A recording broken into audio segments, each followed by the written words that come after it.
Hey, is your make.com scenario not passing data between modules? Like one step works, but the next one gets nothing. Yeah, that's a common issue. But don't worry, I'll show you how to fix it.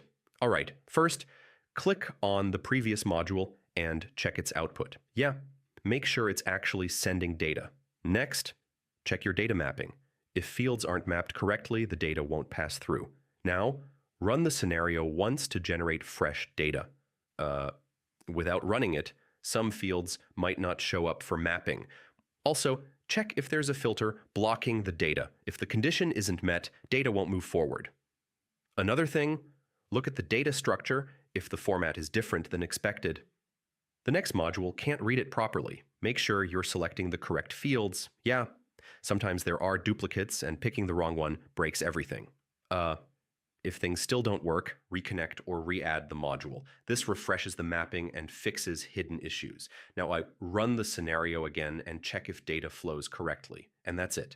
Once your mapping and data flow are correct, your make.com scenario will work smoothly. Just follow these steps and you're good to go. Hey,